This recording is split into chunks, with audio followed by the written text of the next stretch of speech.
bahawa kemuliaan Allah dan Muhammad kepada orang Islam ni besar arti dia. Dan itu lebih baik. Boykot. Kalaulah kita tidak memberi option kepada orang Islam untuk menyalurkan kemarahannya dengan menghidupkan boykot, dia akan datang lagi teruk, bakar, rempuh, serang. Jadi kita tahu saiki Melayu. Di tengah-tengah kemarahan orang Melayu, kita bagi satu saluran keluar yang paling ringan, iaitu boykot. Supaya option yang kita tawarkan ni boleh meredakan option yang orang lain tawarkan. Kita bakar, kita bali mercun, kita bom. Sebab tu kita mendidik pilih option yang menggambarkan kesenangan Islam, iaitu dengan boykot. Walaupun sebahagian orang telah mengatakan, ini dah jatuh jihad lah penghinaan ni. Meletakkan nama Allah pada kaki, pada stokin. Jadi saya harap orang macam Muhammad Syafiq ni ambil iktibar. Ekonomi negara kita ni ramai yang menjadikan orang Melayu ni bekerja cantul-cantul syarikat atas ni menjadi syarikat bukan Islam. Tapi kalau tiap kali agama kita dihina, yang kita nak jaga adalah pampers dan susu. Bila mana kita nak jaga kalimah Allah dan kita nak jaga kemurnian agama kita? Bagaimana kita nak menjaga? Jadi saya dah banyak kali dah. Ni syarikat yang saya lalu ni, yang rokok yang pertama ni, besar company dia. Dia boleh ugut. Dia boleh ugut. Saya bagi tahu kepada bos saya, drop story saya berhenti. Saya dah ada satu anak. Ni Nana ni dah ada. Saya duduk di flat di Pulau Pinang. Satu anak. Hingga saya kata pada ketua pengarang saya, jalan yang paling baik adalah mengadakan rundingan dengan mereka. Sebab perjuangan kita bukan menghalang konsert tu. Perjuangan kita adalah menghalang arak daripada dijual kepada remaja Melayu ataupun mana-mana orang Melayu yang hadir di konsert tu. Kerana dalam undang-undang negara kita, arak tak boleh dijual secara terbuka. Maksud saya cerita, nak bagi tuan-tuan faham. Ugutan, tekanan dan juga cara mereka memikirkan orang Melayu ni mata duitan. Hingga agamanya boleh dibeli dengan duit. Bukan baru sekarang saya lihat. Pengalaman pertama 1994. Nasib baiklah rakan-rakan kesatuan dan kawan-kawan sekerja saya berkeras menyokong saya. Dengan mengatakan tak apalah kalau company ni rokok ambil 1 juta duit dia keluar. Kita lawanlah. Kerana ini telah bersangkut dengan kepentingan akidah orang kita. Iaitu membiarkan orang Islam minum arak dalam majlis yang terbuka adalah satu bertentangan dengan undang-undang. Maka lawan. Dan akhirnya dalam satu pertemuan, capai keputusan. Syarikat ni akan tarik balik permit jualan arak yang dia bagi kepada syarikat kawan dia. Dan hanya akan mengekalkan konsert dia. Lepas saya jadi baruakan pula tu, lari pergi sana pergi sini, nak dapat kenyataan botol arak jangan letak gambar orang Melayu bersampin dan berbaju Melayu sebagai arak istimewa Chinese New Year 1995. Saya kejar sampai dah jadi teruk, sampailah saya kata kalau tak ada besok kita akan keluarkan story ni. Barulah mereka keluarkan press release ya tuan-tuan zaman tu. Tak ada wakil dia nak jumpa saya. Dapatlah sekeping press release kerani dia datang hantar. Press release itulah saya balik ketuk story. Bahawa semua tin minuman yang menggambarkan arak adalah sebahagian daripada pakaian busana Melayu.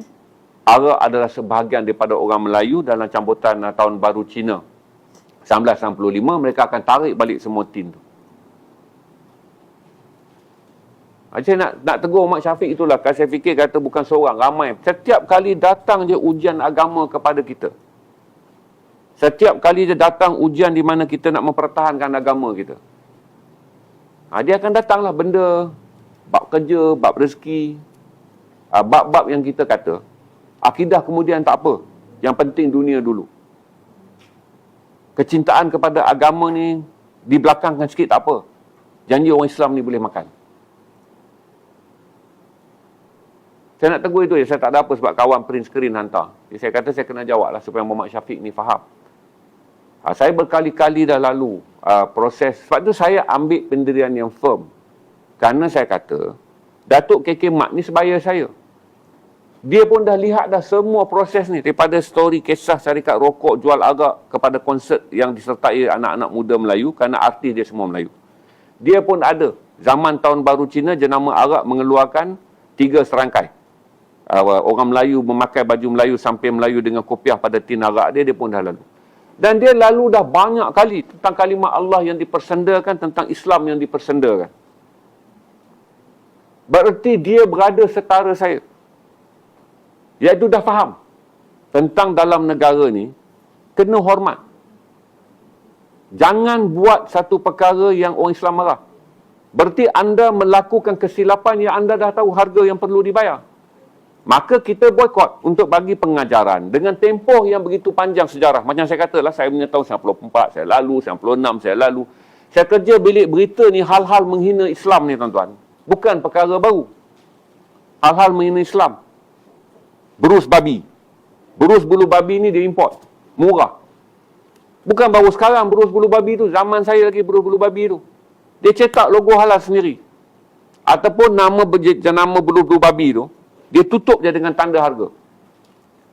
Ini daripada tahun 2002. Bilik berita saya di TV Jerah ni terpaksa membuat satu pendedahan pula untuk tahu tentang beli berus babi ni kerana sindiket membawa masuk berus lukisan bulu babi ni. Bawa masuk ni telah tukarkan dia dengan macam-macam benda. Ketika kita tak mempunyai ujian klinikal yang khas untuk mengesan bulu babi pada waktu tu. Dia jangan ambil mudah sekarang. Kerana kawan bagi tahu, kawan saya kerja KK Mart, satgi berhenti KK Mart nak beli pampers anak, nak beli susu anak, tak boleh. Jangan semua benda kita letakkan hinggalah nama Allah dan Muhammad tu semurah. Pampers untuk anak dan juga susu untuk anak.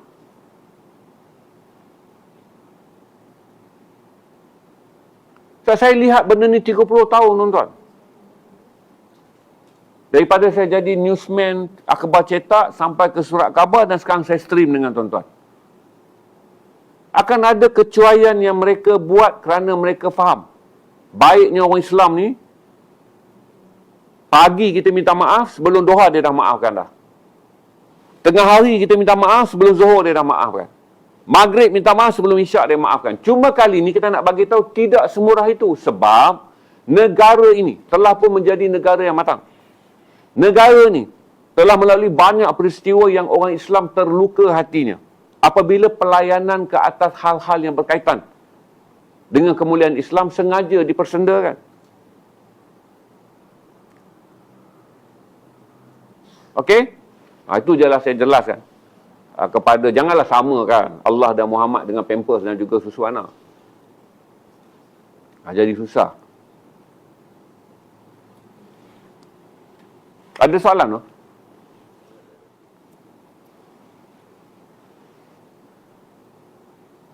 Syafiq mungkinlah BBNU baru nak up.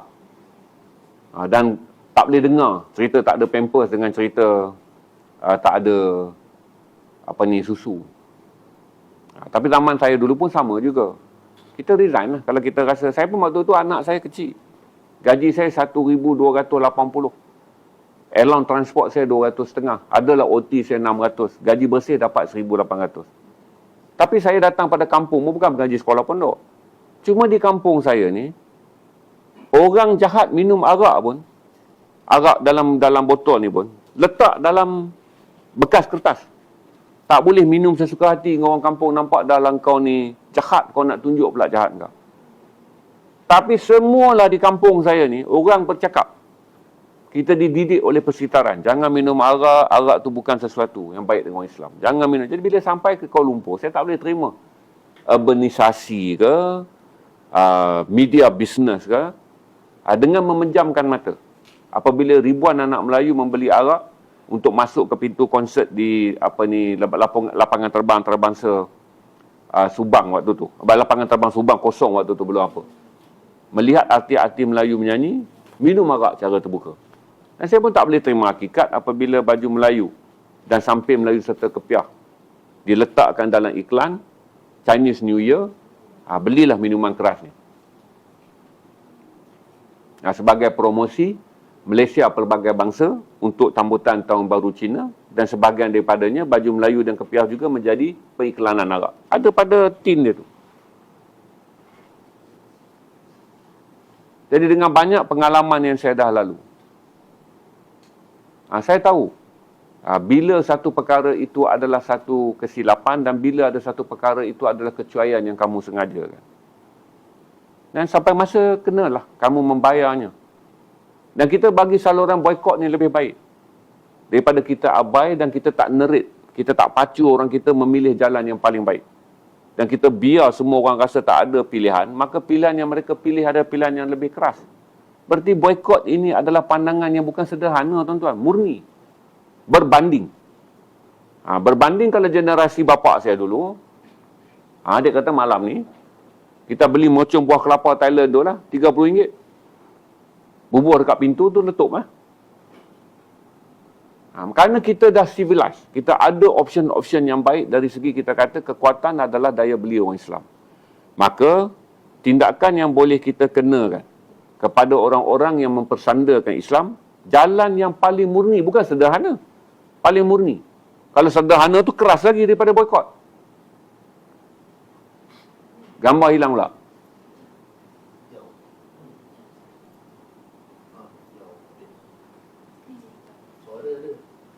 Oh, skrin pula jadi hijau. Okey, stop.